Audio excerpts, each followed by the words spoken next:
So we're going to look at simultaneous contrast and complementary colors. We're going to first talk about Sonia Delaney, who was one of the first abstract expressionist painters, and she also came up with this thing called simultaneous contrast, which was this idea that a color only exists in relation to the color next to it. So she would experiment, especially with complementary colors.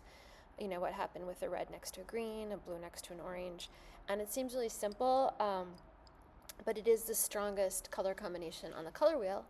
This is her too. She was also a pattern or a textile designer.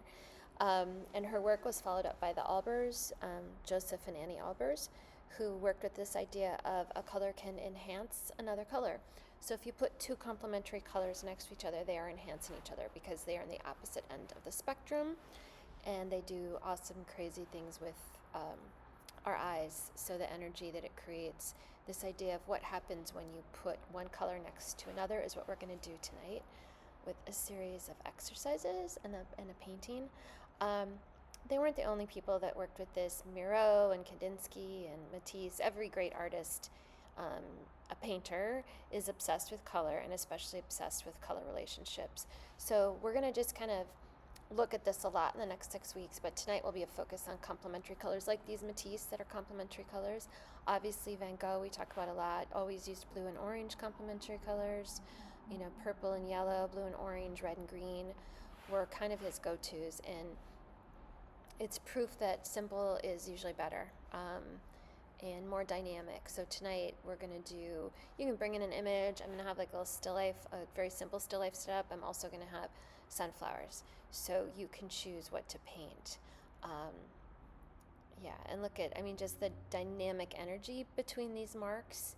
And you might want to even be inspired by his brush strokes, how he made these little hatch marks all over. It could be really fun for you to experiment with that. And I thought it's worth showing, just now that we've kind of discussed what we're going to do, to look at some of her paintings. And yeah, so those of you looking to do abstract, this is going to be a fun night. You can use circle outlines, you can use line if you're interested in abstract, and kind of stack these squares like she did, just to see solely that each time you're putting one of your shapes down in an abstract painting, you are thinking about the shape next to it and what would be the strongest combination for that. And of course you get to the point then, like, is this too much color, is this too much contrast, and what can I do to kind of tone this down? But yeah, I think this will be fun for all of you interested in exploring abstract painting a little bit more. And another artist to quickly share with you before we look at what the exercises will be tonight is Sophie Tauber-arp. She was influenced by, you know, many different cultures around the world, but I thought, again, if you're looking at abstract, which a few of you mentioned last time you want to do, this is just a great way. I'll have some shapes out. For those of you who want to do this, you can just use the shapes to try and create an abstract painting that is totally reliant on simultaneous contrast. Maybe complementary colors, maybe not. But yeah, this could be really fun to find inspiration in her very geometric, very textile adjacent artworks, which are great. So for the exercises, we are going to see what happens when you do use complementary colors to create simultaneous contrast, and that energy happens when two colors are just a great match for each other. So we are going to do a bunch of, mix a bunch of color, different ratios of each of the complementary colors, some with a lot of yellow, some with a lot of purple. And then we are going to go through with one of the complementary colors and put that color on top of each one. And then we'll be able to see just how much impact the colors next to it have.